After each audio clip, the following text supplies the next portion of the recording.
Do you have to cover the alternator when you're doing an engine wash? I've never had to do it, not on this car, not on the Honda Prelude, even though Sean came here saying the Prelude is probably a dead car. I always park my car here when I'm trying to give it a wash and then move it back to the other side on that side. So yeah, that car runs.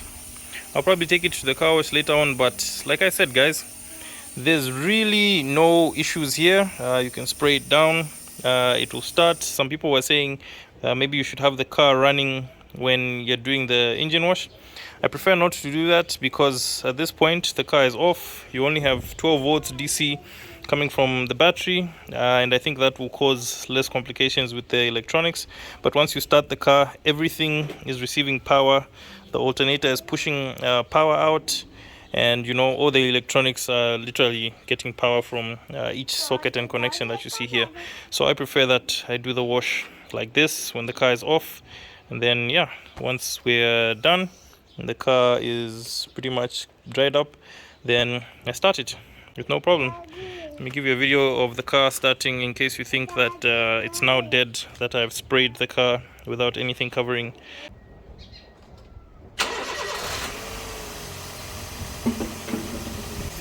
There you go, she started up, no misfires, no rough idle, nothing. I didn't put a cover on the alternator. Alternator is running fine. The cover that I put on the Honda Prelude there, the little plastic that you see, goes over the distributor, and that's the only part that I cover because I'll show you in the video. There's a section where water gets through. Ask me how I know. And yeah, that last time it caused misfire, so I knew that that's a place where I need to cover. But otherwise, the carburetors don't take in water. There's no other place where it takes water. So yeah, I put soap or cleaning agent and then spray the car down, and yeah, it starts with no issues. So then, am I saying that you should just go ahead and spray any car that you have? No, do this with caution. I'm just trying to give you guys the tips that I use when it comes to, you know, engine washes, and just to make sure that you guys have you know, a safe engine wash and you don't have any problems with the car after you wash your engine. But at the end of the day, just take caution. If you feel like it's too risky, don't do it. It's not necessary. You can get guys who can do a nice dry clean, you know, and there are other specialists and, you know, people who actually own car washes and know whether to cover different things and stuff like that. But I was just trying to show you guys what I do with my cars, and I've been doing this for years. I've had no issues.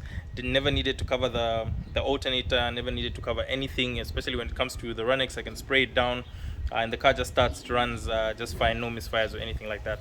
So take caution. Some of you were asking me, should I spray my Subaru, should I spray this other car, especially the guys on TikTok. I'm not going to advise anyone on specific models and what they should do. These are just my tips, and you guys should take them if you want to take them, and if you don't, then that's fine as well. But yeah, hope you guys enjoyed this one. Leave a like if you liked it, and share and follow for more content like this.